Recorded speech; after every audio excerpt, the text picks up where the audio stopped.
আউযু বিল্লাহি মিনাশ শাইতানির রাজিম। বিসমিল্লাহির রহমানির রহিম। আসসালাতু আসসালামু আলাইকা ইয়া রাসূলুল্লাহ। আসসালাতু আসসালামু আলাইকা ইয়া হাবিবাল্লাহ। আসসালাতু আসসালামু আলাইকা ইয়া রাহমাতুল লিল আলামিন। বিশেষ দলে ভোট দিলে জান্নাতে যাওয়া হবে। আল্লাহর রহমতের সাথে যারা চ্যালেঞ্জ করে তাদেরকে কি বলা হবে? মাননীয় স্পিকার, রহমতের জান্নাত চলে আসে বিএনপির কাছে। মাননীয় প্রধানমন্ত্রী, আপনার পিছনে যে লা ইলাহা ইল্লাল্লাহু মুহাম্মাদুর রাসূলুল্লাহ কলেমার তাওহীদের যেই প্রতিচ্ছবি তিনি টাঙ্গিয়েছেন, তিনি কিন্তু ইসলাম নিয়ে কোনো রাজনীতি করার জন্য করে নাই। আপনারা হচ্ছেন এই দেশে মুনাফিক, ভুলে যান না। আপনারা আবার যদি ওই ফ্যাসিস্টকে এই দেশে ডাকেন, তাহলে পরবর্তী পালা কিন্তু আপনাদের সন্তানদের। আউযু বিল্লাহি মিনাশ শাইতানির রাজিম। বিসমিল্লাহির রহমানির রহিম। আসসালাতু আসসালামু আলাইকা ইয়া রাসূলুল্লাহ। আসসালাতু আসসালামু আলাইকা ইয়া হাবিবাল্লাহ। আসসালাতু আসসালামু আলাইকা ইয়া রাহমাতুল লিল আলামিন। মাননীয় স্পিকার, আমার 54 বছর বয়স, রাজনৈতিক বয়স 42। এই 42 বছরের উত্থান পতনের মধ্য দিয়ে আজকের বাংলাদেশের এই পবিত্র মহা পার্লামেন্টে, মহা সংসদে আমাকে শরীয়তপুরের মানুষ ভালোবেসে, আমাদের প্রিয় নেতা জনাব তারেক রহমানকে ভালোবেসে, আমাদের প্রিয় নেতা জনাব শহীদ প্রেসিডেন্ট জিয়াউর রহমানকে ভালোবেসে, দেশ নেত্রী বেগম খালেদা জিয়াকে ভালোবেসে আমাদের শরীয়তপুরের ইতিহাসে আমাদের শরীয়তপুর জেলার 3টি আসন মাননীয় প্রধানমন্ত্রীকে উপহার দিয়েছেন। এই জন্য আমি মহান আল্লাহর দরবারে শুকরিয়া প্রকাশ করছি। আমাদের সামনে যে দল বসে আছেন, আমাদের সহযোদ্ধা দল অপোজিশন জামাতে ইসলাম, আমি একটা হাদিস দিয়ে অবতারণ করতে চাই। হাদিসটা এটা কোরআনের আয়াত। আল্লাহ বলছেন, আমি যাকে চাই তাকে আমি আমার রহমতের মধ্যে প্রবেশ করাই। এটা আল্লাহ পৃথিবীর কোনো কাউকে, কোনো বান্দাকে দান করে নাই। কিন্তু গত নির্বাচনে একটি দল আল্লাহর সেই রহমতের চ্যালেঞ্জ করেছে। তারা বলেছে আমরা জান্নাত দান, একটি বিশেষ দলে ভোট দিলে জান্নাতে যাওয়া হবে।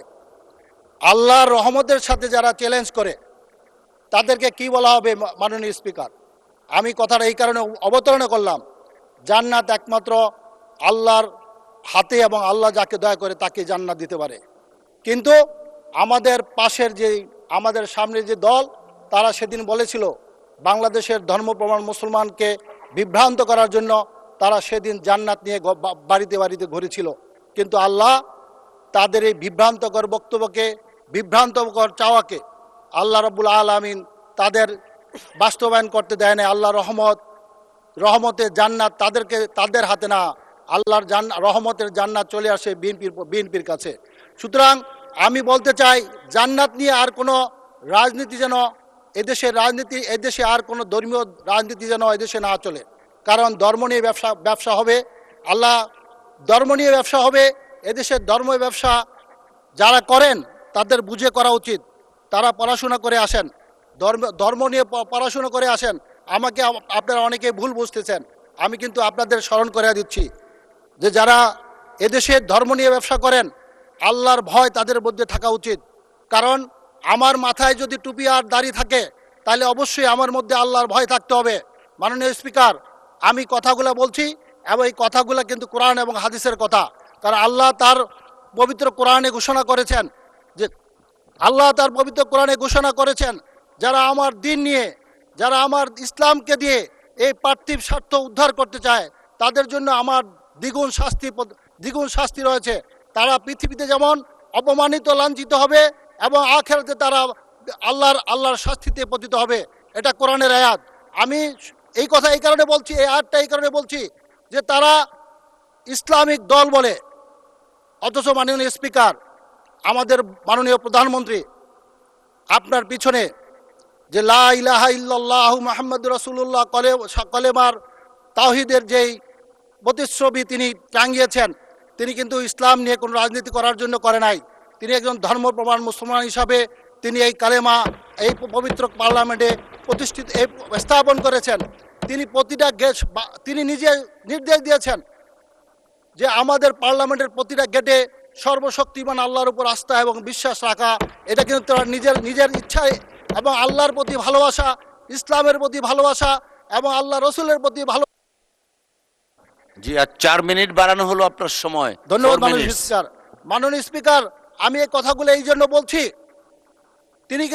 তিনি কিন্তু একবারও বলে নাই যে আমি ধর্ম নিয়ে ধর্মের কারণে আপনি আমাকে ব্যবসা করে আপনি আমাকে ভোট দেন। কিন্তু যারা ধর্মের কারণে ভোট চেয়েছেন, আমি অবাক হলাম, একবারও তারা মাননীয় প্রধানমন্ত্রীকে ধন্যবাদটুকু জানালেন না যে কালেমা তৈয়ব বাংলাদেশের ইতিহাসে না, পৃথিবীর ইতিহাসের কোনো পার্লামেন্টে আপনারা দেখাতে পারবেন না যে একজন মুসলিম রাষ্ট্র হিসাবে, মুসলিম রাষ্ট্রনায়ক হিসাবে কলেমাকে বুকে ধারণ করে, আল্লাহকে বুকে ধারণ করে, ইসলামকে বুকে ধারণ করে তিনি পবিত্র পার্লামেন্টে এই কলেমা তাওহীদের দাওয়াত তিনি পার্লামেন্টে নিয়ে আসেন। আপনারা যারা কলেমার দাওয়াত, আপনারা যারা ধর্ম নিয়ে, ইসলাম নিয়ে ব্যবসা করেন, তারা বিধর্মীকে দিয়ে কোরআন প্রতিষ্ঠা করতে চান। এটা আপনারা নিজেরা বিশ্বাস করেন। আপনারা হচ্ছেন এই দেশে মুনাফেক। কারণ হচ্ছে কি? কারণ মুনাফেক হচ্ছে তারা যারা মুখে একটা বলে অন্তরে আরেকটা বিশ্বাস করে। আমি শুধু এইটুকু বলবো, আর আমার সামনে আমার কথাগুলো রেকর্ড হচ্ছে, আমি আপনাদের সাথে চ্যালেঞ্জ দিয়ে বলবো, আমি কোরআন এবং হাদিস দিয়ে প্রমাণ করব যে আপনারা 91 থেকে 2001 পর্যন্ত আমাদের সরকারে ছিলেন, আপনারা দুইজন মন্ত্রী ছিলেন, কিন্তু একবারের জন্য আপনারা ইসলামের জন্য একটি শব্দ সেদিন উচ্চারণ করেন নাই। সেদিন আপনারা সরকারের অংশ হিসেবে একটি কথাও বলেন নাই। আজকে সরকারের মাত্র 2 মাস 11 দিন হয়েছে। আপনারা শুরু করেছেন কি? আপনারা শুরু করেছেন ফেসিবাদের আর এক আওয়াজ শোনা যাচ্ছে। আমি আপনাদের কিছু ঘটনা স্মরণ করে দিচ্ছি। মাননীয় স্পিকার, আমি কিছু কথা স্মরণ করে দিচ্ছি। আপনাদের পাঁচজন নেতাকে ফাঁসির কাছে হত্যা করা হয়েছে।